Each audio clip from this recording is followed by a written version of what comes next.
Let's talk about witches. Wait, so they still have witches out there in the world? My magic 8-ball says yes.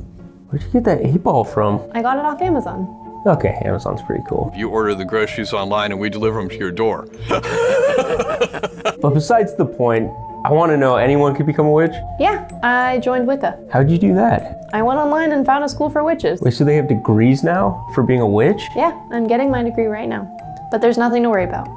Do I have to keep my eyes open while I'm sleeping? No, you're fine. I'll explain everything. Okay, I'm watching you.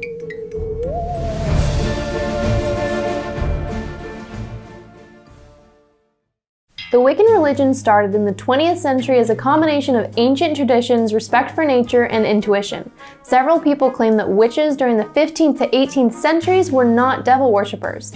One man, Gerald Gardner, is referred to as the father of Wicca. He created a specific ideology known as Gardnerian Wicca in the mid-1900s. Ever since then, witchcraft has been rising and it's now firmly placed in mainstream culture.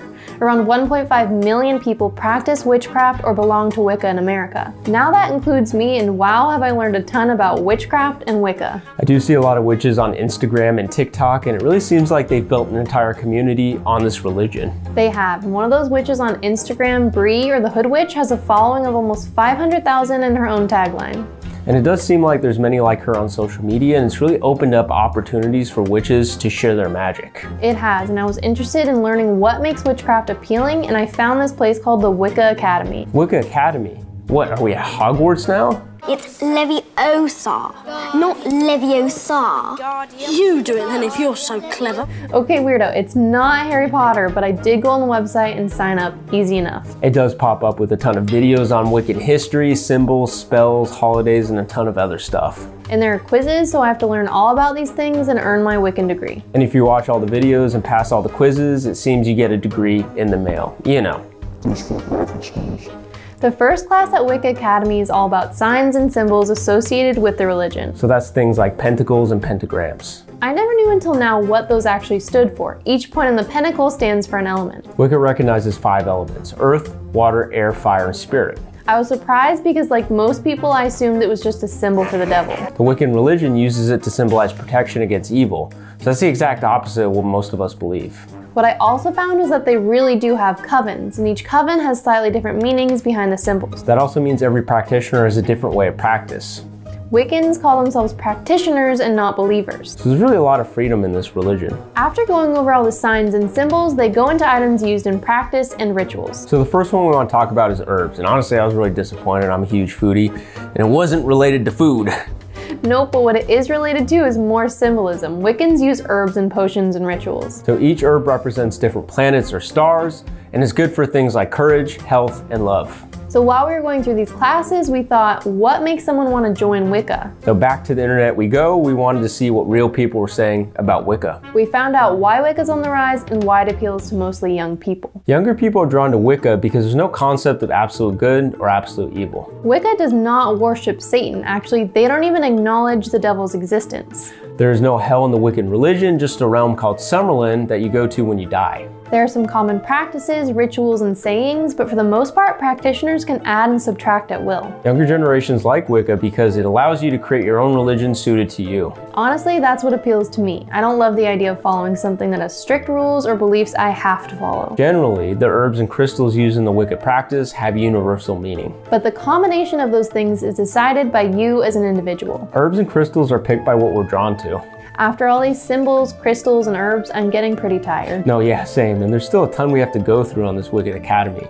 This is really honestly just scratching the surface.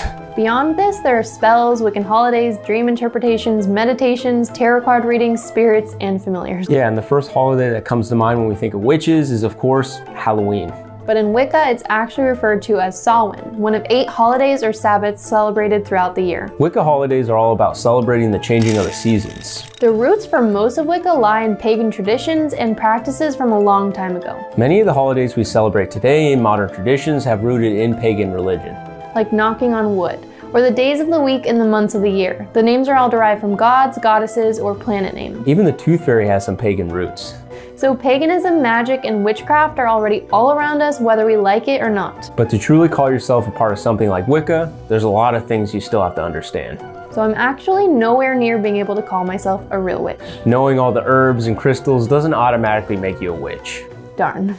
Going through these classes, I still felt like I didn't understand what being a witch means. It finally clicked for me when I read about a woman named Pam Grossman. Pam Grossman is the creator of the Witch Wave podcast and the author of a book called What is a Witch? Pam said she was primed early on to become a witch. According to her family legend, her grandmother once saved the life of a dying horse by just placing her hand on it. True or not, she said a touch on the forehead from her would always make her headaches vanish. She learned that witches are complicated creatures that are a source of both comfort and terror. In her teen years, she started feeling like a complicated creature herself, and I think we can all relate to that. Oh yeah, definitely. And she started to fall in love with poetry and purple eyeshadow, and she started practicing magic in secret. And now she openly uses the word witch to describe herself. To her, it's someone who celebrates freedom, values intuition, self-expression, and favors the unconventional. Pam calls herself a witch to signify her pagan beliefs and her role as someone who speaks her mind. The word witch has been loaded. It's been linked to centuries of misogyny and oppression. She believes by embodying the things that hurt us, we feel safer. And in shifting that word into one that signifies strength and an open heart. My last question though, what is magic? Google defines it as power of influencing events by mysterious or supernatural forces. That definition just doesn't cut it for me though, so I found a better one. A British occultist said magic is the art of changing consciousness at will. So it's not waving wands or pulling rabbits out of hats. It's changing your consciousness and being aware of the sacred in the world around us. Phyllis Karrat, a high priestess of the Wiccan religion, said everyone practices magic. According to her, the first spell we cast is blowing out the candles on our birthday.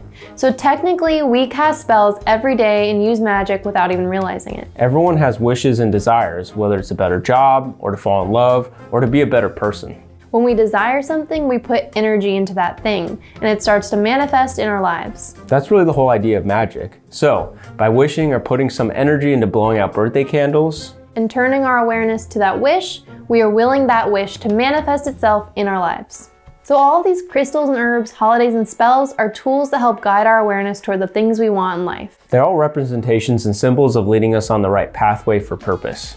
And that's exactly what the goal of Wicca is. The Wicca Academy website says it best. Wicca helps us gain a sense of purpose and inner peace, and it helps us become who we are meant to be. Like any other religion, it's guiding people to find their purpose and reason for being on Earth. We join religions to try and understand the world around us and what we're doing here. I thought I could just say I'm a witch and call it a day. Yeah, I don't know about this whole witch thing though for us. Me neither. It's a lot more than I expected when we started out.